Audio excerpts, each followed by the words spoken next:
Don't forget to subscribe, like this channel, okay?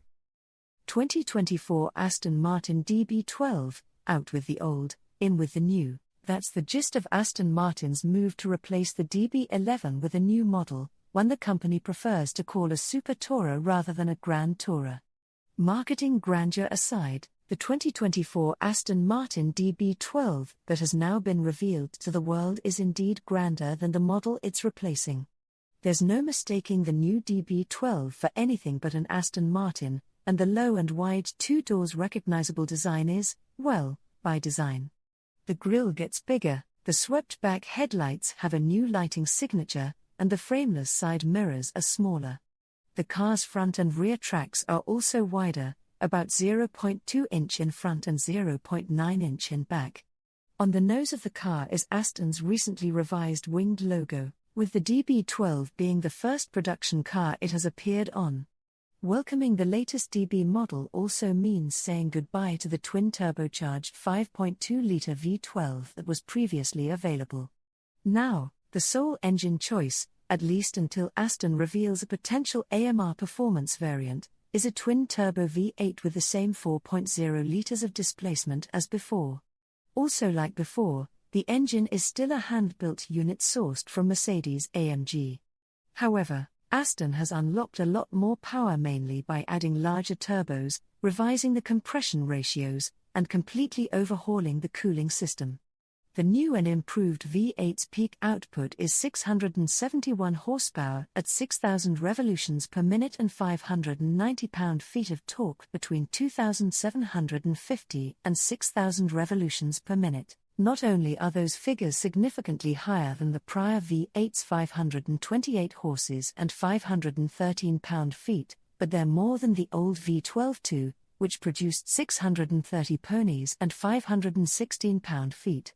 The enhanced 4.0-litre still feeds the rear axle via an 8-speed automatic gearbox that now has a shorter final drive ratio. Aston says the DB12 will hit 60 miles per hour in 3.5 seconds, and its top speed is a claimed 202 miles per hour. The DB12 rides on a newly developed suspension that has firmer anti-roll bars and Aston's latest adaptive dampers.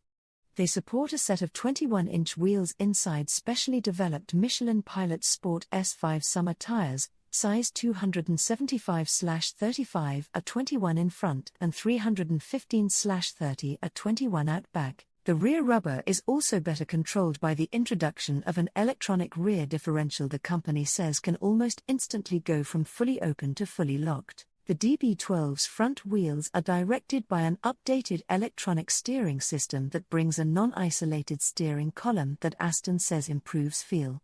Bringing the car to a stop are a set of standard 15.7-inch front and 14.2-inch rear cast iron rotors. A new brake booster is said to improve pedal feel, and those who want the ultimate braking experience can opt for the carbon ceramic set, which is said to save about 60 pounds of unsprung weight.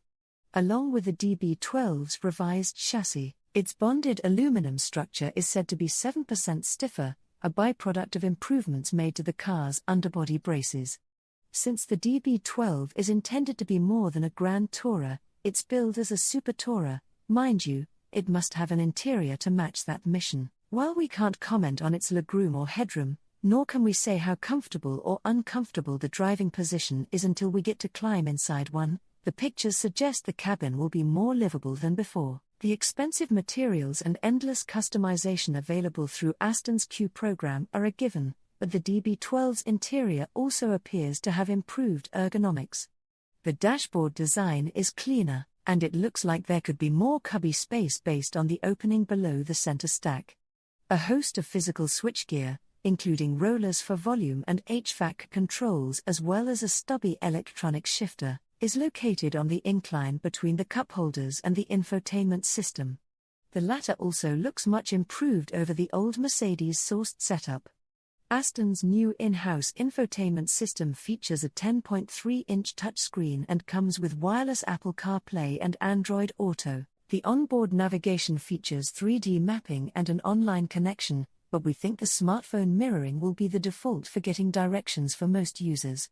Along with the ability to accept over-the-air software updates, The DB12 system marks the debut of Aston's new smartphone app, which provides access to vehicle-specific content as well as subscription services, 3 of which are free for the first 3 years. The 2024 Aston Martin DB12 will go on sale in America sometime in the third quarter of this year. While the company hasn't released official pricing, it did say the coupe body style is expected to start at $245,000. For those familiar with the DB11, that corresponds to a roughly $37,000 increase over the V8 coupe. We expect the convertible DB12 Volante to be revealed at some point, and it'll likely start around $260,000. Thank you for those who have subscribed and liked this